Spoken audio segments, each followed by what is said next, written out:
Hello, RoahmMythril here once again, getting back to Mammal 3. We're starting right here in the hotel just to make sure I don't miss anything on the way back to Tier 1.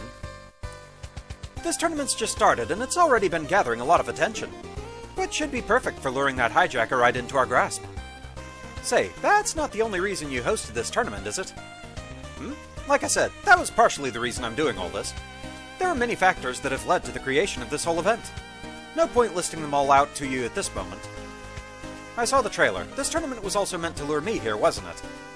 Heh, well, we wouldn't have nearly as many watchers without a world-renowned hero here, now would we?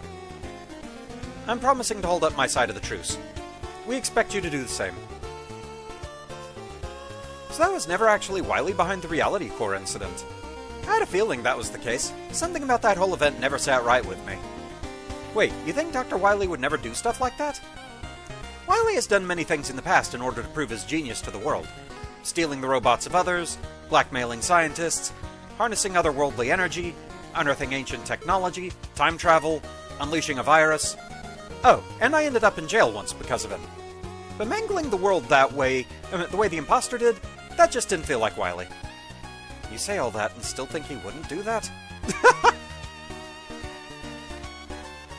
Evil has standards. Hi. Power Muscler. It takes so long to respawn in the simulations. I've lost 360 whole seconds of my life from dying. Have you tried holding slide while you're waiting to respawn? Slide? Look, bub, maybe you can slide, but I'm a Power Muscler. My only options are jump and thump. Well, you're big. Circring Q9. Is it flavor or flavor? Realize or realize? Gray or gray? Serial commas or no serial commas? I keep going around in circles with spelling and style. Maybe it all depends on where you're from. Yeah, I like that. There are people here from all around the world, after all. I shouldn't assume everything's a typo. I will, however, be extremely critical of any spelling or slang that I think is silly. Guilty. Well, folks, it was bound to happen eventually. A competitor has been ejected from the tournament for cheating. Princess, also known as Princesa, was caught turning in a pile of phony ranks to secure a place in the finals. Suspicions were raised when she claimed she'd fought 20 tier bosses, including a deity and a glass of milk. I mean, we've done that before. After close inspection, tournament staff confirmed that her ranks were, in fact, made of cardboard from a greasy pizza box. Nice costume. I was thinking about buying that one. How's the fit? Do you like how it looks in the mirror? That is a costume, right? If not, they're selling your likeness upstairs. Marketing! Hi there, Tomahawk Man. I'm a product of another time, built for a tournament long past, designed without due authenticity. Now I compete to see the world, learn from my rivals, and use my fame and winnings to serve and educate. Please join me for my seminar next week titled, "This Thing on My Hand is a Double Axe, Not a Tomahawk." You got anything new to say? Nope, you're still talking about the hotel. Alright, so back to Tier 1.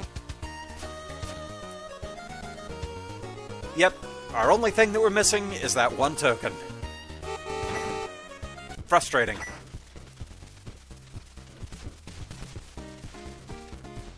Mysterious teleporter. Where'd this come from? Where does it go? Do you dare enter? Sure. Emergency teleporter active, acquiring UFO coordinates error, sending to best guess. Oh, okay, so it gets us deeper in here. Nice. Right where I needed to be, in fact. So, 166th, ultimate level by SM3 Ool. I'm not sure if I'm saying that right or not, but that's what it looks like, so that's what I'm going with. 30.4. This stage got a 5.8 in design, 6.8 in fun, 3 in creativity, 5.8 in aesthetics, and 9 in functionality. Mick, 27 out of 100. This level is called Ultimate, but it doesn't seem to be shouting about Maria very much. SA2 joke. Oh, Sonic Adventure 2, right. Ultimate Lifeform. Not here. As for what it does do, well, not a lot actually. While yes, this level has a lot of different pieces, the majority of the actual design is basic jumps and flat surfaces. This takes any potential variety and curbs it, with the vast majority feeling samey, even though there's a new toy in every room. Variety is a good thing to have, but it's a variety of scenarios that create interesting design, not a grab bag of pieces with the same window dressing. That being said, there are some specific moments I need to cover. First, there's an unnecessary amount of pixel-perfect jumps in this stage. They're not exactly difficult since you can just use utilities, but the excess makes this a bit tedious. Secondly, while the idea of carrying a key throughout the level is a neat one, I'm not sure I appreciate how easily the checkpoints can screw over the player. Granted, if that didn't happen, there would be no difficulty in getting the level's token, but having to restart everything for one little mistake often leaves a bitter taste. Or something that wasn't really a mistake. Just saying. Oh yeah, that was a bit of a thing. I'd have much preferred an actual challenge to fake difficulty. Still, as a first level, this really isn't bad. A bit on the boring side, which really hampers my ability to talk about it, and a touch too many tedious parts. But there is a foundation here. My main piece of advice, a variety of scenarios with a small handful of gimmicks is usually more effective for level design. Quality over quantity, and don't be afraid to experiment with different placements. Oh, the custom graphics were pretty. Regularly appearing black backgrounds got dull fast, but otherwise they look nice. Shinryu, 21 out of 100. I don't want to turn this review into a full-on lecture, but assuming the text box at the beginning isn't a joke or some elaborate trollish ploy, then I'd like to give you some advice. When it comes to level design, there's a number of things you need to keep in mind. One of them includes proper introduction to new gimmicks and enemies so they don't blindside the player. The stage goes against that basic design principle in a number of ways. I'm not saying your enemy and gimmick setups need to be hand-holding levels of easy, but they should at least let the player get a proper feel for what they're going to be put up against. Putting them in a situation like the start of the stage, where two different dropping platforms are introduced over instant death, is a bit much for an introduction, and having two new enemy types waiting for you on the other side of those platforms isn't doing it any favors. The stage also suffers heavily from the one-and-done problem, where a gimmick or enemy will appear and then never show up for the rest of the stage. A good chunk of the level is like this, for that matter. Funnily enough, despite the stage being so frantic with its constant use of different enemies and gimmicks, it's still relatively easy.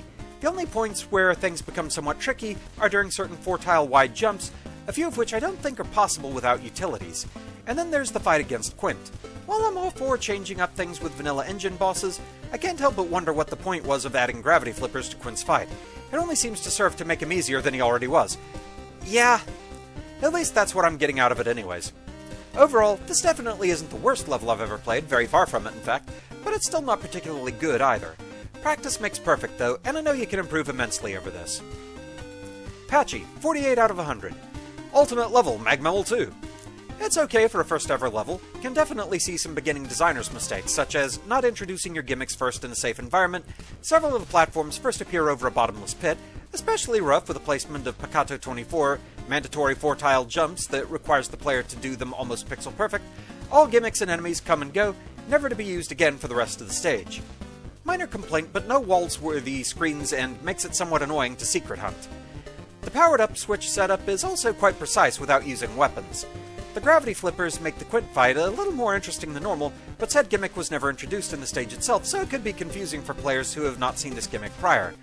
Granted, it's a dev kit asset, but the point still stands that proper gimmick handling is important. Flashman85, 24 out of 100. I can almost believe this is a legitimate attempt at a real level, what with a reasonably kind checkpoint placement, thoroughly normal length, good sounding music, and graphics that vaguely look like something I guess. But then there's an ambush by Pakato 24 and Sniper Joe, an end is near sign secretly forecasting a cheap death, and a halfway interesting fight with a boss who's notorious for not being taken seriously, which collectively make it hard to believe that anything named Ultimate Level ever had any intention of being good. This level is neither truly ultimate nor ironically unultimate. It's a series of unrelated, uninspired challenges taking up space in a visually and architecturally barren location, and it smells like a half-butted attempt at a troll level. If you're going to troll us, do it right. Subvert expectations, mess with our heads, pile on the pain until it's preposterous, but demonstrate just enough restraint to keep from getting excluded. This level demonstrates so much restraint that it almost doesn't have an identity. Aside from the aforementioned ambush, sign, and boss, which actually kind of worked to an extent, you could have had a promising career as a troll if you really wanted to.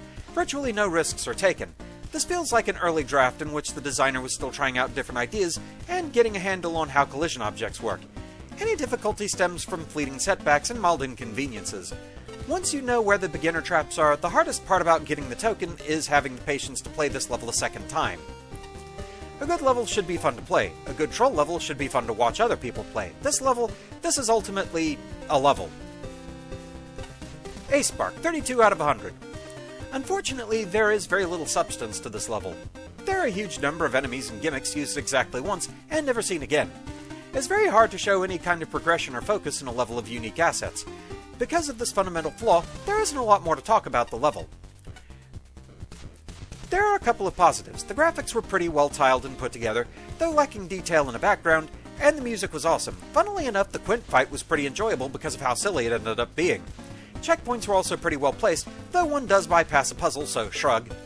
There are a few pixel-perfect or even impossible buster-only sections in the level, which are pretty obnoxious and break what little flow the level has. The token requiring no death is not a particularly fun concept, especially when you can be locked out via a checkpoint later on. It is obvious this is a first attempt, but I would recommend looking at other levels and limiting what assets you use in the future. Also, try to get other members of the community to have a look at your level before you submit it and take advice from them. Overall, I don't think this one did anything particularly offensively bad as far as the stage goes. And I could believe that this is a first attempt at a level. It didn't seem like Flashman really believed that was the case. But overall, this one was okay, mainly marred by the fact that I had to do it twice because of dying in a weird way because of collision detection with a wall that wasn't there and then suddenly was. And as long as I'm here, I do want to see if there's anything over here. This didn't have anything else to it. It doesn't look like it.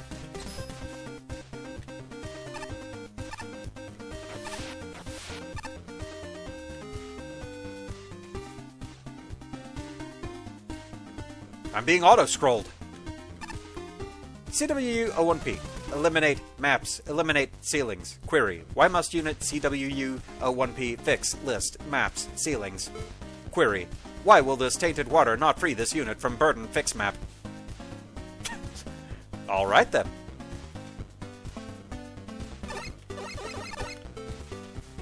A secret.